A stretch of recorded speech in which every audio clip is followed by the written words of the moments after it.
I think the overriding key challenge is to continue to build trust and confidence between the IT organization and the rest of the business in the various business units of the utility base.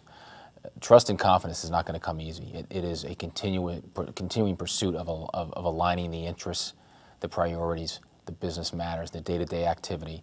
There needs to be much closer interaction between the IT function at all levels and the rest of the business. You'll see over the next 3 to 5 years a complete change out of organizational leadership in about a third of the utilities.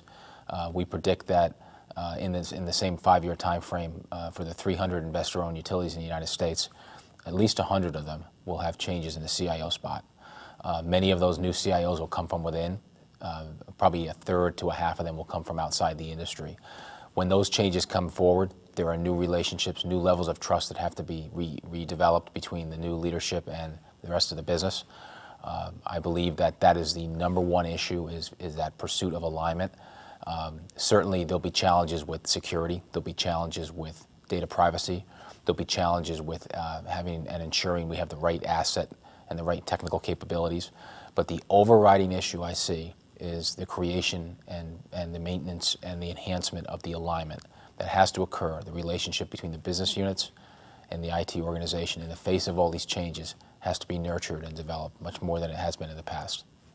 Yeah, I think if you look at the smart grid investments that have occurred in the last 5 years, particularly in the United States, I think there's now a growing realization that many of these investments have not returned their cost of capital. There's been somewhat of a letdown. I think in many respects, part of that reason for that is a regulatory reason. Part of that is that we have pursued technology without thinking through the upstream and the downstream implications of that technology. We have a customer base that is largely unaware or underappreciates the smart grid investments that have occurred. So as you look at it going forward, what's going to happen with smart grid? On the plus side, there are many new technologies that have been developed and now are just coming to the fore. Some of those have nothing to do with retail meters. They're more upstream on the transmission and distribution side. There are tremendous new sensor technologies now that are far more economical than they were even just a year ago. These sensors now allow for much tighter, much more effective line management, allow for greater throughput of power, allow for reduced and avoided line loss. So these kinds of things have tremendous economic impact. As these technologies become better understood, I think going forward there are going to be more choices, more interesting choices for IT organizations and business operations as to where they spend their money. It's no longer the case that a smart grid program is about just putting the meters in. It's about looking at these highly varied technologies, what we can use for sensors on the grid, what we can use for enhancing generation output, and bringing those to the fore, each of them having their own business case, each of them having their own cost benefit that they have to stand on their own merits. And it makes for, I would say, less kind of large-scale bet-the-business investments and more incremental investments that have much more attractive returns. The threats that are facing IT organizations now are more sophisticated. Just a few years ago, the idea of cybersecurity had more to do with avoiding hackers than anything else. Today, I think the most significant threat we see on the technical front is a more sophisticated cyber attack. Many of the cyber attacks now are coming from regions in the world that are way beyond the reach of U.S. and international law enforcement. Some of these cyber threats are not going to be ones that are overt. They will be organizations that get inside your firewall and they will sit there for literally years on end, just quietly observing, waiting for their moment to basically financially either damage you or extract their own form of fraud and theft. So these kinds of cyber threats remain a key priority going forward. I think the other priority is the protection of your human assets, making sure that you don't lose the individuals who are key to your organization. That includes making sure they have a career track, making sure that you have the right retention plans in place, you have the right incentives for them to be incentivized to stay. And likewise, you need to develop them with the right kind of training. So that's another major threat is the underappreciation of the human asset and the human side of this business. I think the other area of threat is what I call disruptive technologies. New technologies that go well beyond the traditional IT organization. Technologies such as the nano photovoltaics. There are new paint-on technologies out there that literally are solutions that will allow legacy facilities to become major collection points for solar power going forward. The cost to collect and convert solar power to electricity has gone way down. It will continue to drive way down. For a traditional utility, that sounds like something that's not a direct threat, but in fact it is.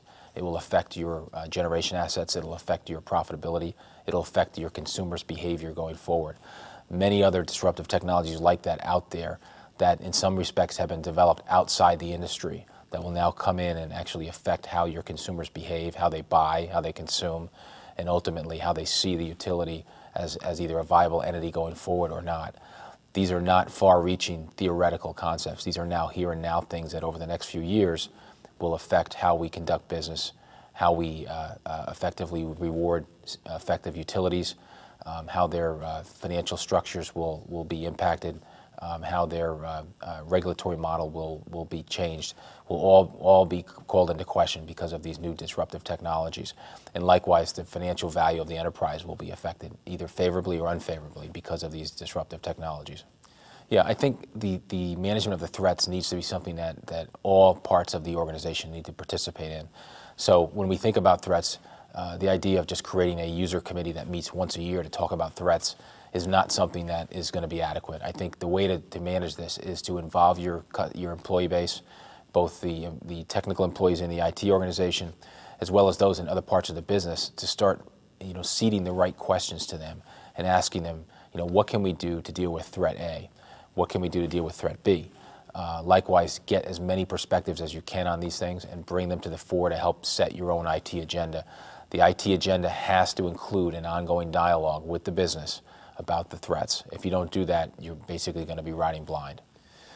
There's a couple ways to do this. I think the most effective thing is to establish a relationship, and the relationship needs to be one that is based on an ongoing dialogue at all levels of the enterprise. So from the CIO to the VP level, to the director level, the manager level, right down to the first line analyst, each of them has to have ongoing relationships into the business. It means that those individuals, especially who are in what I call the individual contributor level, have an ear to the business. They actually are absorbing on an ongoing basis the priorities of the business. They have relationships that are strong enough where if someone's not happy, they'll hear the complaint. The complaint won't be buried. The organization has to use the opportunity of its employee base to absorb as much as they can from the business in terms of what direction they want to go in, what are the pain points, what should be the priorities of IT, and then IT needs to respond to that, not just react to it, but they need to set their own agenda forward at least 2 to 3 years to say, here's what we're going to do to actually proactively create value for the rest of the business that deals with all the inputs we've gotten. So the dialogue now is not just a dialogue where there's a good relationship between the CIO and the operating vice presidents. It's got to be a dialogue and a relationship at all levels of the IT organization with all of the other levels of the business functions.